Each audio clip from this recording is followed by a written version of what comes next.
जय माताजी, जय श्री कृष्ण। स्वागत है हमारे न्यू ब्लॉग में। तो आज अपने पहुंची गया है प्रयागराजना गणराजा। तो આપણે ત્યાં આવ્યા છે। તો અહીંયા આ વખતે કંઈક અલગ જ કર્યું છે। આજે આ વખતે લોકોએ જે ફિમેલ કોન્સેપ્ટ કહે છે, તો ગણપતિ બાપાનું એક ફિમેલ સ્વરૂપ છે, એના વિશે આ લોકોએ આ વખત બહુ સારી રીતે સૂચવ્યું છે। તો ચાલો હું તમને બતાવું કે આ લોકો શું અને કેવી રીતે સૂચવ્યું છે, કેમ કે આપણે ફર્સ્ટ ટાઈમ જોઈ રહ્યા છે, તો આપણે કંઈક તો બતાવીએ કે નહીં, બધા જુઓ કે શું છે શું નહીં। તો ચાલો મેં તમને લઈ જાઉં અને અહીંયાના કોઈ વડીલ સાથે આપણે વાત કરીશું કે ભાઈ કેવી રીતે અને શું રીતે તમે આવી રીતે વિચારીને બનાવ્યું છે।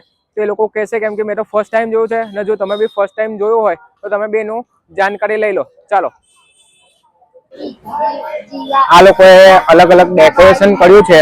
તો તમે જુઓ, રાજમાતા જમનાબાઈ, પછી અહીંયા રાણી લક્ષ્મીબાઈ, અને આગળ જતા જ લોકોએ મસ્ત એવું ડેકોરેશન કર્યું છે। મહારાણી તારાબાઈ ભોસલે આગળ બી છે।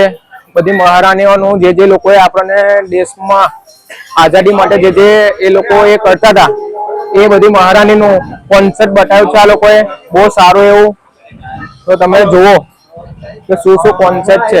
અહીંયા બધા અલગ અલગ પ્રકારનું એ લોકોએ એ બધું બનાવ્યું છે અને તમે જોઈ શકો છો કે બધી રાણી ના આ લોકો જે પોસ્ટ લગાવે, જે રાણીઓએ દેશ માટે જે યોગદાન આપ્યું છે એના માટે આ લોકોએ બધું કોન્સેપ્ટમાં બધું લગાવ્યું છે, તમે જોઈ શકો છો। અને આપણા છે આ ગણપતિ બાપ્પા જે ફિમેલ સ્વરૂપમાં, જે અહીંયા જ છે, આખા વડોદરામાં તમે જોયા બી નહીં હોય કે બીજે ક્યાં બી નહીં જોયા હોય, એ સ્વરૂપ તમને દેખાડી રહ્યો છું। અને આગળ આપણે વાત કરીએ અહીંયાના કોઈ વડીલ વ્યક્તિ સાથે, જે વ્યક્તિ આપણને અહીંયાનું ડિટેલ વાઇઝ સમજાવશે। તો આપણે પ્રયાગરાજના ગણરાજા આપણી જોડે નીલભાઈ છે, જે એમની થીમ વિશે થોડું ડિટેલ વાઇઝ કહેશે। નીલભાઈ, સૌને જય ગણેશ। તો આ વખતે તમે જાણો છો કે આપણે ભારતમાં ઓપરેશન સિંદૂર થયું, તેમાં મહિલાનું ખાસું મોટું યોગદાન હતું। એ રીતે અમે આ વર્ષે અમારા ગણપતિમાં શ્રી વિનાયકી સ્વરૂપનું સ્થાપન કર્યું। શ્રી વિનાયકી સ્વરૂપ એ ગણપતિ દાદાનું ફેમિનિન સ્વરૂપ છે। ગણપતિ દાદાએ અંધકાસુર નામના અસુરને મારવા માટે આ સ્વરૂપ લીધું હતું।